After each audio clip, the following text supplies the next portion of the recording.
नमस्कार मित्रों, मैं कविंद्र शर्मा एक बार फिर से आप सभी का मेरे इस YouTube चैनल पर हार्दिक स्वागत और अभिनंदन करता हूं। दोस्तों, आज मैं लेकर आया हूं एक नया और ज्ञानवर्धक टॉपिक जिसका नाम है NMMS। मित्रों और सभी शिक्षक साथियों, जैसा कि आप सभी जानते हैं कि ये जो NMMS की जो परीक्षा है, ये जो छात्रवृत्ति के लिए ली जाने वाली परीक्षा है, ये किस प्रकार से होती है, किस प्रकार से इसके मापदंड होते हैं, किस प्रकार से हमें बच्चों के लिए इसे प्रेरित करना है। यदि आपको इसकी पूर्ण जानकारी नहीं है तो आप अंत तक मेरे इस वीडियो को धैर्य के साथ देखें और इस वीडियो की प्रत्येक पॉइंट को आप समझें, ताकि आपको और प्रत्येक छात्र को NMMS की पूर्ण जानकारी मिल सके। मेरे प्रिय शिक्षक साथियों और प्यारे बच्चों, NMMS परीक्षा के बारे में पूर्ण जानकारी प्राप्त कर हम उन बिंदुओं पर चर्चा करेंगे जिन बिंदुओं के बारे में बहुत सारे शिक्षक साथी या छात्रों को नहीं पता है। आइए हम शुरू करते हैं अपना वीडियो। मित्रों, देखिए, NMMS जैसा कि इसका नाम है, इस NMMS में 4 शब्द हैं। पहला है N, पहला है N, दूसरा भी M, तीसरा M और चौथा S। इसको इंग्लिश में कहेंगे तो national means cum merit scholarship इसका पूरा नाम है, जबकि हिंदी में हम इसे राष्ट्रीय साधन सहयोगिता छात्रवृत्ति कहते हैं। ये जो NMMS की छात्रवृत्ति की जो परीक्षा है, इसकी शुरुआत मई 2008 में शुरू की गई थी। मानव संसाधन विकास मंत्रालय के तहत स्कूल शिक्षा और साक्षरता विभाग इसे क्रियान्वित करता है। वर्तमान में मानव संसाधन विकास मंत्रालय को भी शिक्षा मंत्रालय के रूप में परिवर्तित कर दिया गया है। आजकल आपको जानकारी होगी कि केंद्र में पहले शिक्षा के लिए मानव संसाधन विकास मंत्रालय हुआ करता था, वो भी अब शिक्षा मंत्रालय हो गया है। इस NMMS में इस योजना का जो मुख्य उद्देश्य है, वो आर्थिक रूप से कमज़ोर वर्ग के मेधावी विद्यार्थियों को छात्रवृत्ति प्रदान करना है। ऐसे बच्चे जो 8वीं कक्षा पढ़ने के बाद अपनी पढ़ाई बीच में छोड़ देते थे, उन बच्चों को लगातार 9वीं, 10वीं, 11वीं और 12वीं इन कक्षाओं में अध्ययनरत रहने के लिए एक तरह का प्रोत्साहन सरकार के द्वारा दिया जाता है। इस परीक्षा में प्रत्येक बच्चे को, जो बच्चा इसमें सेलेक्ट होता है, उसे 12,000 रुपये प्रति वर्ष यानी 1,000 रुपये प्रति माह माना जाता है। साल में 12 महीने होते हैं, 1,000 के हिसाब से 12,000 साल इसमें मिलते हैं। किन बच्चों को इसमें पात्र माना गया है, तो इसमें देखिए कि सभी राज्य और सभी केंद्र शासित प्रदेशों के बच्चे इसमें अप्लाई करने के लिए पात्र होते हैं। इसके अलावा माता पिता की जो इनकम है, पहले इसमें 1.5 लाख है, इसको वर्तमान में 3.5 लाख कर दी है, 3.5 लाख कर दी है। तो 3.5 लाख की जो इनकम जिन माता पिता की है, उन माता पिता 3.5 से अधिक नहीं होनी चाहिए, उससे कम होनी चाहिए, उन माता पिता के बच्चे इसमें अप्लाई कर सकते हैं। इसके अलावा इम्पोर्टेंट पॉइंट इसमें एक ये है कि जवाहर नवोदय विद्यालय और केंद्रीय विद्यालय के बच्चे हैं, वो इसके लिए पात्र नहीं हैं। इसके अलावा और क्या पॉइंट इसमें हो सकते हैं, उस पर हम चर्चा करेंगे। देखते रहिए इस वीडियो को। देखिए, पहला इसमें मैंने आपको बता ही दिया था, इसका उद्देश्य क्या है। इस योजना का मुख्य उद्देश्य है 8वीं कक्षा के बाद जो छात्र विद्यालय में जाने से कतराते थे, जो बीच में ही पढ़ाई छोड़ देते थे, उनकी पढ़ाई को छोड़ने से रोकना, उनको ड्रॉप आउट होने से रोकना इसका उद्देश्य है। इसके अलावा आगे देखते हैं, इसमें पुरस्कार की हमने बता ही दिया था कि इसमें 12,000 रुपये एक मुश्त मिलते हैं। इसके अलावा इसमें और क्या पॉइंट्स हैं, उस पर भी हम चर्चा करेंगे। देखिए, ये नवीनतम इसका NMMS 2023 का ये पोस्टर है। इसकी मुख्य पॉइंट्स इसमें आ चुके हैं। देखिए, राजस्थान में कुल मिलाकर 5,471 ये फिक्स कोटा है, यानी 5,471, चाहे कितने भी बच्चे फॉर्म भरें, सिलेक्शन होगा 5,471 का। कहाँ से? राजस्थान राज्य से। और इन सभी बच्चों को 12,000 रुपये प्रति वर्ष 4 वर्ष तक मिलेंगे। इसमें भी ज़िले वाइज कोटा होता है, यानी उदयपुर ज़िले का अपना कोटा है, जयपुर का अपना कोटा है, और प्रत्येक ज़िले में भी सीटें फिक्स कर रखी हैं कि इतने बच्चों को सेलेक्ट करना है। इसके अलावा इसमें जो मापदंड हैं उनमें संशोधन किया गया था पिछले साल। वो क्या थे? पहला है कि कक्षा 7 में राजकीय विद्यालय में 55% प्राप्तांक सहित स्पष्ट उत्तीर्ण व कक्षा 8 में राजकीय विद्यालय में अध्ययनरत विद्यार्थी। देखिए बच्चों, सबसे इम्पोर्टेंट पॉइंट इसमें यही आ गया है कि जो बच्चा NMMS के लिए अप्लाई करना चाहता है वह बच्चा 7वीं कक्षा में किसी सरकारी स्कूल में अध्ययनरत होना चाहिए। इसके अलावा उस क्लास में उसकी 55% अध्ययनरत नहीं, मतलब उसने 7वीं पास कर ली हो राजकीय स्कूल से और वहाँ उसकी 55% अंक कम से कम आए हों, और वर्तमान में भी वो 8वीं कक्षा में किसी सरकारी स्कूल में पढ़ रहा हो, ऐसा बच्चा फॉर्म अप्लाई कर सकता है। दूसरा, माता पिता की आय। पहले माता पिता की आय 1.5 लाख थी, उसे बढ़ाकर अब 3.5 लाख कर दिया गया है। तो माता पिता की जो आय है वो 3.5 लाख होनी चाहिए, 3.5 लाख या उससे कम होनी चाहिए। ऐसे बच्चे भी इसमें अप्लाई कर सकते हैं। इसके अलावा जो इम्पोर्टेंट पॉइंट है वो ये है कि जो बच्चे NMMS के लिए सेलेक्ट हो गए हैं, यदि वो हर साल 9वीं, 10वीं, 11वीं और 12वीं चारों साल 12,000 रुपये लेना चाहते हैं तो उन्हें प्रत्येक साल कक्षा में पास होना ज़रूरी है। यदि कोई बच्चा फेल हो गया तो फेल होने पर उस बच्चे को कुछ भी नहीं मिलेगा, और यदि वो बच्चा लगातार पास होता रहा, और पास होने में भी कंडीशन क्या है कि 10वीं क्लास में कम से कम उसको 60% अंक लाना ज़रूरी है, तो उस बच्चे को नियमित 12,000 की छात्रवृत्ति मिलती रहेगी।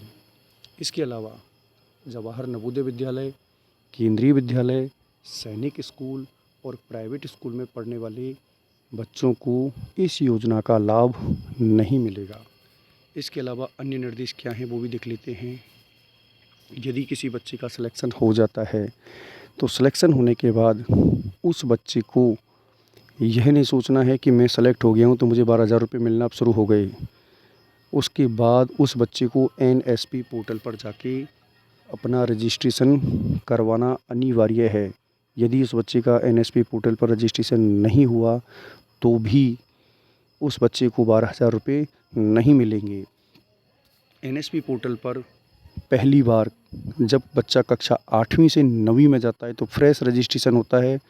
फिर उसके बाद आगामी 3 साल में उसका नवीनीकरण करवाना अनिवार्य होता है। यदि नवीनीकरण नहीं करवाते हैं तो भी छात्रवृत्ति के पैसे नहीं मिलते हैं। इसके अलावा जो महत्वपूर्ण पॉइंट है वो ये है, इस पॉइंट को समझ लेना। ये पॉइंट, इसके चक्कर में मैं भी काफ़ी समस्याग्रस्त रहा हूँ।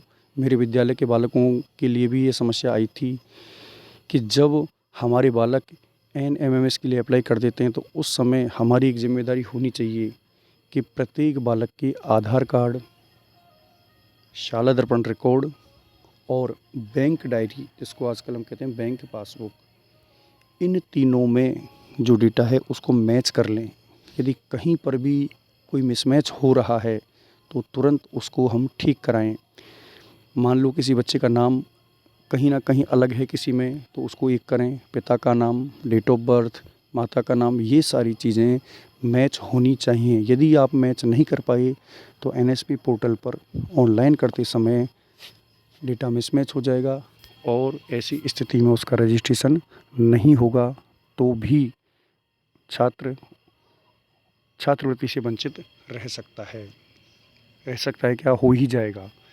इसके बाद अगला है कि यदि कोई बच्चा अनुत्तीर्ण हो गया मान लो कोई बच्चा है 8वीं के बाद 9वीं कक्षा में उसे 12,000 मिली, लेकिन 10वीं में फ़ेल हो गया तो उसको कुछ नहीं मिलेगा, या बीच में उसने पढ़ाई छोड़ दी और दोबारा एडमिशन ले लिया तो भी उसे कुछ नहीं मिलेगा। कहने का मतलब यही है, यदि बच्चे को छात्रवृत्ति लेनी है तो लगातार 9वीं 10वीं 11वीं 12वीं उसमें पास भी होना है और 10वीं में 60% अंक भी लाना है। ये सारी चीज़ें हमें याद रखनी हैं। इसके अलावा और क्या पॉइंट्स हो सकते हैं वो भी देखते हैं। देखिए, ये पिछले साल का ये ऑर्डर है और इस ऑर्डर में भी उन्हीं पॉइंट्स को बताया गया है कि बच्चा 8वीं में अध्ययनरत होना चाहिए सरकारी स्कूल में। माता पिता की आय सारे स्रोत को मिलाकर 3.5 लाख से अधिक नहीं होनी चाहिए। बच्चे को उत्तीर्ण होना है और 10वीं में 9वीं 10वीं 11वीं 12वीं में उत्तीर्ण होना ज़रूरी है और 10वीं में 60% अंक लाना भी अनिवार्य है। इसके अलावा और क्या पॉइंट्स हो सकते हैं वो भी देखिए। ये देखिए, इसमें सारी चीज़ें स्पष्ट कर दी हैं। पहला है, 7वीं में बच्चे की 55% अंक लाना ज़रूरी है। 8वीं में भी 55% अंक लाना ज़रूरी है। 9वीं में केवल पास होना ज़रूरी है। 10वीं में 60% लाना ज़रूरी है और 11वीं में भी पास होना ज़रूरी है। और यहाँ एक चीज़ नीचे दी गई है कि ST SC और के विद्यार्थियों को यहाँ 5% की छूट मिलती है। 5% की छूट किसको मिलती है? ST SC को। विद्यार्थी को कक्षा 7वीं 8वीं और 10वीं में न्यूनतम प्राप्तांक से कम प्राप्तांक होने पर अपात्र माना जाएगा और परीक्षा में पात्र होने पर छात्रवृत्ति हेतु अपात्र माना जाएगा। ये सारी चीज़ यहाँ स्पष्ट कर दी गई है। अगला है NMS आवेदन प्रक्रिया। तो जो आवेदन की प्रक्रिया होती है वो अभी इस साल की शुरू नहीं हुई है। हर साल शाला दर्पण पोर्टल के माध्यम से इसके आवेदन करवाए जाते हैं। इस साल जब भी आवेदन होंगे तो आपके विद्यालय में अध्ययनरत 8वीं कक्षा के सभी विद्यार्थियों को ज़्यादा से ज़्यादा आवेदन करवाएं ताकि ऐसे छात्रों को लाभ मिल सके। इसके अलावा और क्या हो सकता है वो देखिए। जब हम आवेदन करवाएं तो आवेदन करवाते समय कौन कौन से दस्तावेज़ बच्चे के पास में होना चाहिए। तो देखिए, सबसे पहले तो 7वीं की अंक तालिका, ये डॉक्यूमेंट्स आप याद रखें। 7वीं की अंक तालिका बच्चे के पास होनी चाहिए। माता पिता का आय प्रमाण पत्र भी उस बच्चे के पास होना चाहिए। यदि बालक दिव्यांग है तो CWSN प्रमाण पत्र भी होना चाहिए। बालक राजस्थान का निवासी है, इसका मूल निवास प्रमाण पत्र भी होना ज़रूरी है। इसके अलावा बच्चे का आधार कार्ड और बैंक पासबुक की फ़ोटोकॉपी भी होना अत्यंत आवश्यक है। तो ये सारे दस्तावेज़ जो यहाँ लिखे हुए हैं, जो वर्णित हैं, ये सारे दस्तावेज़ भी होना ज़रूरी है। इन दस्तावेज़ों को आप एकत्र कर लें और एक फ़ाइल बना लें और उस फाइल में जब भी बच्चे का सिलेक्शन होगा तो संबंधित विद्यालय के द्वारा आपसे ये डॉक्यूमेंट मांगे जाएंगे। परीक्षा के पैटर्न की बात करते हैं तो परीक्षा के पैटर्न के लिए इसके 2 एग्ज़ाम होते हैं, एक होता है सेट और एक होता है मैट। कुल मिलाकर 180 प्रश्न आते हैं, 90 नंबर के 2। मानसिक योग्यता परीक्षण जिसको मैट कहते हैं, इसको हम सामान्य भाषा में रीजनिंग कहते हैं। तो रीजनिंग के कुल मिलाकर इसमें 90 प्रश्न आएंगे। और दूसरा होता है सेट, इसमें आपकी कक्षा 7वीं और 8वीं की गणित विज्ञान और सामाजिक विज्ञान विषयों के प्रश्न आते हैं। ये सारा पाठ्यक्रम है। इसके अलावा कुल जो संख्या हमने बताई दी है कि 5,471 बच्चों का चयन राजस्थान स्तर पर होता है। ST SC को इसमें रिजर्वेशन का लाभ दिया जाता है। OBC या EWS इत्यादि का रिजर्वेशन का लाभ इसमें नहीं मिलता है। परीक्षा शुल्क पहले होता था, आजकल ये फॉर्म फ्री में भरवाया जाता है, पहले 50 रुपये इसमें लिए जाते थे। इसके अलावा ये सारे पॉइंट्स यहाँ हम देख चुके हैं। फिर भी यदि आप देखना चाहें तो ये पॉइंट्स हैं वही। सरकारी स्कूल में 7वीं पास का होना चाहिए, सरकारी स्कूल में पढ़ना चाहिए, 10वीं में 60% होने चाहिए, 12वीं में भी 55% से पास होना चाहिए। ST SC को 5% की छूट है। 3.5 लाख रुपए से ज़्यादा आय नहीं होनी चाहिए। नवोदय विद्यालय और अन्य विद्यालय के बालकों को इसमें लाभ नहीं मिलेगा। ये सारा पात्रता की शर्तें आपको इसमें स्क्रीन पर दिख रही हैं और आवेदन के लिए जो जो दस्तावेज़ हैं वो भी आपको दिख रहे हैं। तो ये सारी जानकारी, ये आपको देखिए इसका पैटर्न भी यहाँ दिख रहा है। मुझे आशा है कि आपको इस वीडियो के माध्यम से एनएमएमएस की पूर्ण जानकारी मिली होगी और मैं ये चाहता हूँ कि प्रत्येक बच्चे और प्रत्येक शिक्षक तक यह जानकारी ज़रूर पहुँचे ताकि आपके विद्यालय के सभी बच्चों को ज़्यादा से ज़्यादा इसका लाभ मिल सके। यदि आपको मेरे द्वारा दी गई जानकारी अच्छी लगी तो वीडियो को शेयर करें और मेरे चैनल को सब्सक्राइब करें। नमस्कार, धन्यवाद, जय हिंद।